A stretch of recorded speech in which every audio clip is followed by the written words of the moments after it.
I love my Golf GTI. It's the purest of all the hatchbacks. It's the original hot hatch. I don't need any of that all-wheel drive business. I don't care that I get chopped at the lights by Golf R owners. Oh, what's that?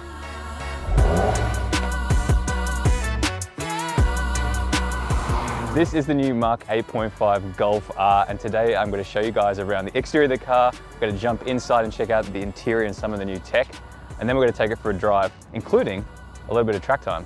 Let's check it out.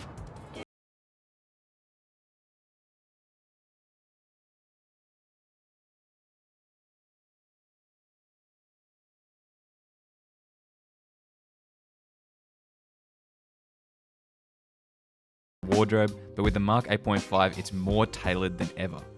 The changes over the Mark 8 might seem subtle, but look a little closer and the evolution becomes clearer. Up front there's a completely redesigned front bumper, it's more sculpted, more aggressive and crucially distinct from the GTI. Gone is the shared lower grille from the Mark 8 generation. There's a cleaner, more motorsport inspired look with vertical blades and larger intakes that hinted the car's increased cooling needs and performance intent. I love the LED matrix headlights, they're slimmer, sharper, and they're redesigned with an animated light signature. Yes, the glowing Volkswagen logo makes a return, and it's also shared with the GTI. The R has always been a subtle but effective flex, I think. Compared to the GTI, which also gets all this LED makeover, it just feels more focused, it's a little less playful, it's more professional. Not much has changed down the side of the car, at least at a distance. The wheels though are a standout, especially these new 19-inch Warmanauer forged alloys. And you can find them on the Black Edition here in Australia, and soon the Warmanauer Edition as well. They drop nearly 8 kilos of unsprung weight. Visually, they bring a motorsport edge that is sort of lacked in the past. Still, I like the standard wheels as you can see in all these photos on the blue car, but I have a spot for the diamond cut Warmanauer wheels, arriving on that special edition soon. Changes at the back, they're more restrained, there's a new rear light signature, it's darkened and it's more technical in its design, but I'm not sure that I'm in love with it. I actually really like the signature on the Mark 8.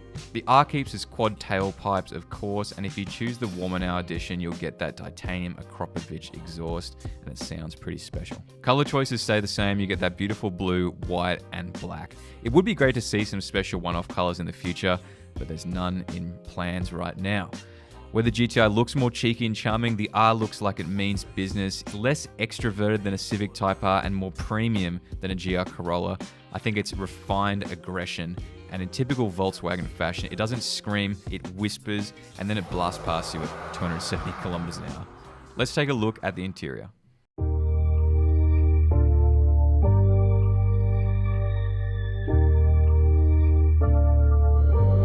Ben back with another light one. So here we are inside the new Golf R. It's actually a really nice place to sit. We've driven a couple 100Ks today. As part of the launch event we drove, we actually started in Orange, then we drove all the best roads in sort of rural New South Wales to Katoomba last night, and we rolled into Sydney Motorsport Park here this morning. Yesterday's drive, as you're about to see in the in-car video, was extremely wet. There were potholes everywhere, but the car did quite well. What do I think of the interior? Well, I've actually just been driving around the GTI for a while.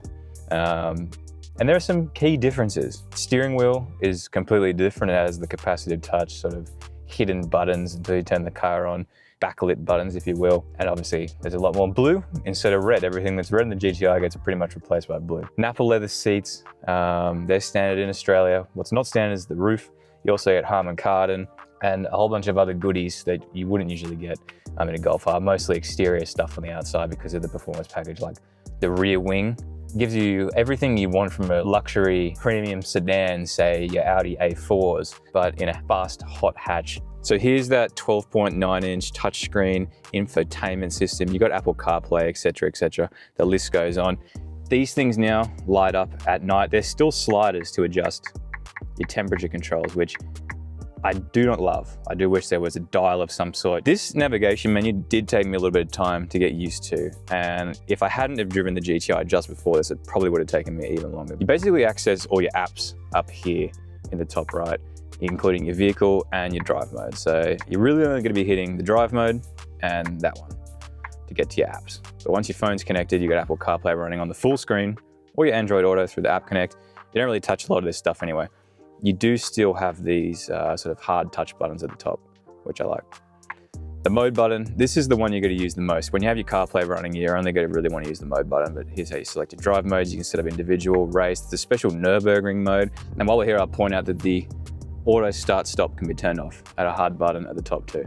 You've got this, which is the parking menu. You hit that, up comes your parking assistant, so it can park itself, but who really uses that? Jump into camera, there's your camera. So it does have some different views here. Here's down the side of the car, but it's the front one and the back one and the side one. That's pretty much it. And honestly, I'm happy with it. Not too hard to use. Generally, it's a thumbs up for me. In front of the driver, well, here's a close look at that steering wheel. So you see these are backlit driver controls over here for that screen. So digital instrument cluster in front of you. Perfectly fine, readouts are great. There's a whole bunch of different views you can cycle through. Things that I don't love so much about the interior, a lot of scratchy black plastic. I don't love that. I didn't love it in the GTI, and I thought, yeah, maybe the R won't have it, but it does. Extremely scratchy plastic. So you wouldn't expect a whole lot of space in the back of a hatchback, and I'm 6 foot tall. That's basically negative knee room there. My knees are going in the back of the driver's seat in front of me. Shall we have a quick squeeze in the boot before we take it for a drive? So the Golf's always been super practical. And to be honest, I don't think many people carry passengers in the back. So I'm kind of here for a little bit less leg room, but more boot space. And there is. Same as the GTI, or very similar. I easily got 2 carry-on bags in here. You could do a check bag and a carry-on bag. You don't get under floor storage because you do have this subwoofer back here as part of the Harman Kardon, but look, it's still the king of practicality.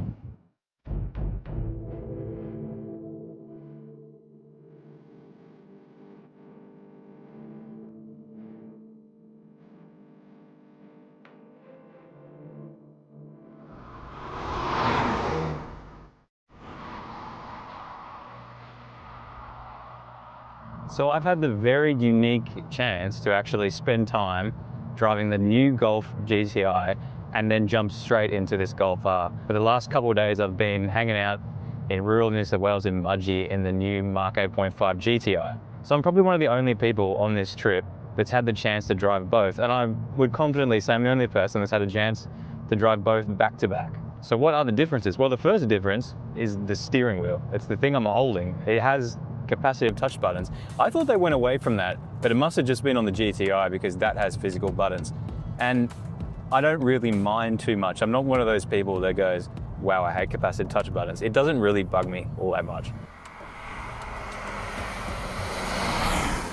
Then the next thing I noticed is the suspension. Now, I don't know what they've done to the dampers in this car. I was cruising it around in comfort mode in the GTI. I'm cruising it around here right now, and it's just more comfortable, simply put. I don't know what they've done to the dampers, but the primary ride is just more composed, it's more dialed in, doesn't get upset as much over bumps, and they were riding on the same size wheels, 19-inch. The next thing you notice is the performance. It has a significant power advantage over the GTI, on top of the fact that it's all-wheel drive. So it has an EA888 engine, the same one that's been around for a long time now. It's just the latest revision. And the power bump is 10 kilowatts. So you're looking at 245 kilowatts of power now in the brand new Mark 8.5. 0 to 100 kilometers an hour, 4.6 seconds, so it's quick. It's not at hyper hatch levels. It's not you're gonna be your RS3s or your A45Ss, but it's certainly up there when you're looking at Civic Type Rs, A35Ss, and those sort of things, GR Corollas, etc. There's a really cool display you can bring up on this digital instrument cluster in front of me that shows you the torque split between the front and the rear axle, and also the torque split between those 2 rear wheels, because it can send 50% of the power to the rear axle, and then it can send 100% of that 50% to each wheel. So it can overdrive the outside wheel to push through a corner, and it can even overdrive the inside wheel if you want to have it step out a little bit and initiate some of that glidey oversteer. They've also introduced their version of anti-lag, so when you roll into a corner, let off the accelerator, then jump back on it, it gives you an instant boost of power. There's no sort of turbo lag to be heard of. When you put this car on paper compared to its main competitors, it stands out for a lot of reasons. It's a lot cheaper than the A35S, despite it offering pretty much the very similar in terms of performance. In fact, this one is probably edging the A35 in terms of performance. It won't be as sharp as that Civic Type R, but it also rides a whole lot better on these back roads. I think compared to the GR Corolla, that car's definitely leaning more into track. This is, and always has been, the executive's choice when it comes to hatches, and it still is. It just has a little bit more power. So how would I sum up the driving experience of the Golf R? I wouldn't say that the GTI is necessarily more pure. I think this is pure as far as hot hatches go in the modern age. I love the GTI, I love the front end, the nature of that, the way it sort of drags itself out of corners. You can go flat a lot more often because it doesn't have quite as much power. You can probably have more fun on some back roads in the GTI because it's not going to be going absolutely berserk on you like this thing would, but ultimately this is a significantly more capable vehicle because of the all-wheel drive system, but more importantly, because of that rear differential. The criticism of the Golf R in the past has been, this car isn't all that much fun to drive, but I think it's pretty darn fun. And to prove it, we're going to take it to the racetrack.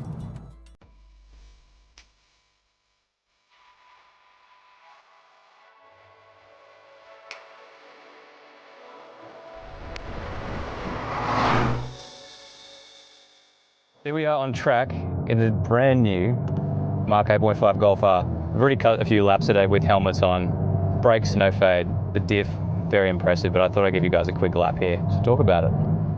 For one, the gearbox, it's slightly remapped in the Sport Plus mode when you're in Nürburgring mode. So there's a bunch of different drive modes in this car, but Nürburgring is the one that they want us to be trying out, and it's easy to see why.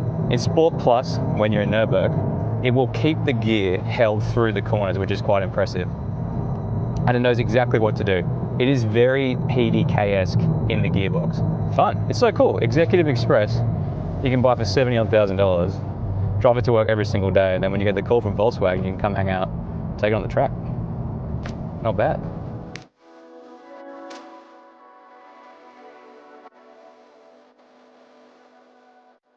So that is the new Mark 8.5 Golf R. We've seen around the exterior of the car, some of the changes on the interior, taken it for a drive, including some track time, and it's really proven itself as the grandfather, really, of the hot hatches. If you guys like this video, go down below and smash that like button. While you're there, hit the subscribe. Let me know what you think about it down in the comment section. That's the new Mark 8.5 Golf R.